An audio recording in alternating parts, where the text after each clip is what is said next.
नमस्कार विद्यार्थी मित्रांनो, आजच्या व्हिडिओमध्ये आपण काही वन-लाइनर पॉईंट्स बघणार आहोत, जे की तुम्ही कोणत्या पण महाराष्ट्र शासनाच्या एक्झामची तयारी करत असाल तर तुमच्यासाठी हा जो व्हिडिओ आहे हा खूप हेल्पफुल ठरणार आहे।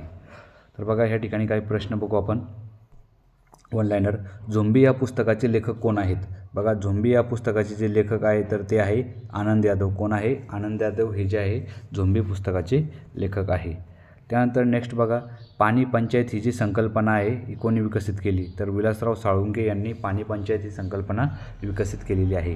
प्रकाश हे जे तीर्थक्षेत्र आहे महाराष्ट्रातील कोणत्या जिल्ह्यात आहे? तर नंदुरबार जिल्ह्यात आहे प्रकाश हे तीर्थक्षेत्र। त्यानंतर नेक्स्ट आहे, भारतामध्ये राष्ट्रीय मानव आयोगाची स्थापना कोणत्या वर्षी करण्यात आलेली आहे? राष्ट्रीय मानव आयोगाची जी स्थापना आहे ती 1993 साली करण्यात आलेली आहे भारतामध्ये। त्यानंतर नेक्स्ट पॉईंट बघू आपण, नेक्स्ट वन-लाइनर। या ठिकाणी गोंदिया जिल्ह्यात, बघा गोंदिया जिल्ह्याची निर्मिती जी आहे ती केव्हा करण्यात आलेली आहे? तर 1 मे 1999 साली गोंदिया जिल्ह्याची निर्मिती झालेली आहे। त्यानंतर 57 नंबरचा पॉईंट बघा, भारताने कोणत्या देशासोबत चाबहार रेल्वे प्रकल्प राबविलेला आहे? तर भारताने इराणसोबत जो चाबहार रेल्वे प्रकल्प आहे तो राबवलेला आहे। त्यानंतर समृद्धी महामार्ग महाराष्ट्रातील एकूण किती जिल्ह्यातून जातो? तर टोटल 10 जिल्ह्यातून हा समृद्धी महामार्ग जातो। त्यानंतर महाराष्ट्राची किनारपट्टी म्हणून ओळखली जाते, तर महाराष्ट्राची जी किनारपट्टी आहे ती कोकण किनारपट्टी आहे आणि तामिळनाडूची, केरळची जी किनारपट्टी आहे ती मालाबार किनारपट्टी म्हणून ओळखली जाते, हे पण लक्षात ठेवायचं या ठिकाणी। त्यानंतर नेक्स्ट बघा, कोणत्या शहरात मुंबई उच्च न्यायालयाचे खंडपीठ आहे?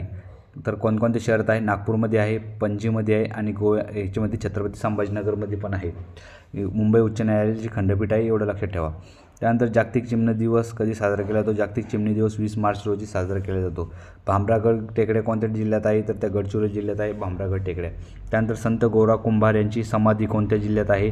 तर धाराशिव, म्हणजे अगोदर त्याचं नाव होतं उस्मानाबाद, नंतर त्याचं नाव झालेलं आहे, आता लेटेस्टचं नाव आहे धाराशिव। तर संत गोरा कुंभार यांची जी समाधी आहे ही धाराशिव जिल्ह्यात आहे। त्यानंतर पहिली ICC T20 क्रिकेट स्पर्धा पुरुष कोणत्या देशाने जिंकली? जी पहिली ICC T20 वर्ल्ड कप आहे तर तो जिंकलेला आहे भारतीय देशाने। कोणी जिंकलेला आहे? भारतीय देशाने जिंकलेला आहे। त्यानंतर नेक्स्ट बघा, या ठिकाणी 52 दरवाजाचे शहर म्हणून कोणत्या शहराला ओळखले जाते?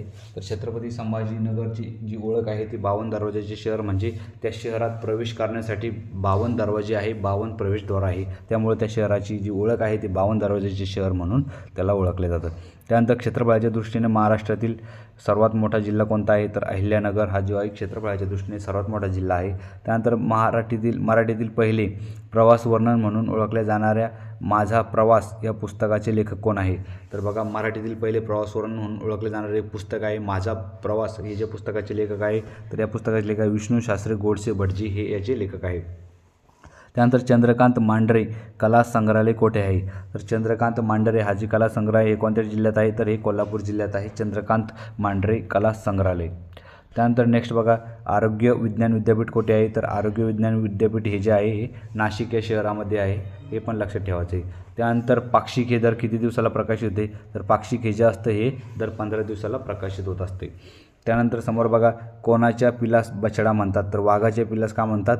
बछडा, आणि सिंहाच्या पिल्लाला काय म्हणतात? छावा। त्यानंतर विशाळगड हा किल्ला कोणत्या जिल्ह्यात आहे? तर विशाळगड हा जो किल्ला आहे हा कोणत्या जिल्ह्यात आहे रे? कोल्हापूर जिल्ह्यात आहे। मला सांगा, सिंहगड हा किल्ला कोणत्या जिल्ह्यात आहे? पुणेमध्ये आहे, नागपूरमध्ये आहे, नाशिकमध्ये आहे का कोल्हापूरमध्ये आहे? तर विशाळगड हा किल्ला कोणत्या जिल्ह्यात आहे? तर तो कोल्हापूर जिल्ह्यात आहे। पंचगंगा व कृष्णा या नदीचा संगमस्थान कोणतं आहे? तर नृसिंहवाडी हे जे आहे पंचगंगा आणि कृष्णा नदीचं संगमस्थान आहे। त्यानंतर कोणता धबधबा कोल्हापूर जिल्ह्यात आहे? तर राऊतवाडी हा जो धबधबा आहे हा कोल्हापूर जिल्ह्यात आहे। त्यानंतर बघा, 75 नंबरचा पॉईंट, डार्क स्काय पार्क म्हणून ओळखल्या कोणत्या व्याघ्र प्रकल्पाची घोषणा केली आहे? डार्क स्काय पार्क म्हणून कोणत्या व्याघ्र प्रकल्पाची घोषणा केलेली आहे?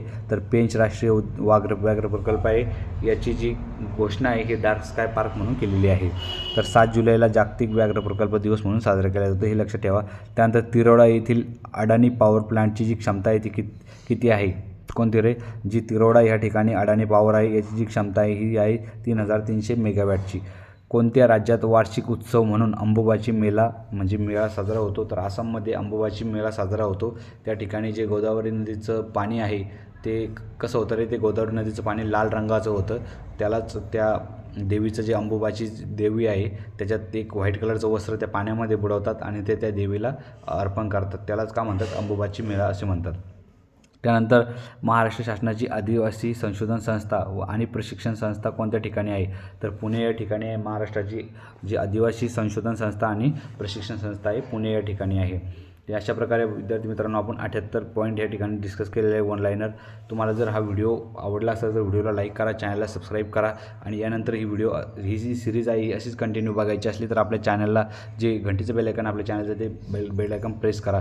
बघा या ठिकाणी तुम्ही हे वन लाईनर पॉईंट काय करायचे आहे, जेवढे आले तेवढे ठीक आहे, पण जे नाही आले ते पॉईंट हे तुम्हाला तुमच्या नोटबुकमध्ये नोट डाऊन करून घ्यायचे, कारण की आगामी होणाऱ्या परीक्षेसाठी हेच प्रश्न रिपीट होणार आहे याची 100% गॅरंटी आहे, लक्षात ठेवायचं आहे. भेटूया नंतरच्या व्हिडिओमध्ये. तोपर्यंत जय हिंद, जय महाराष्ट्र.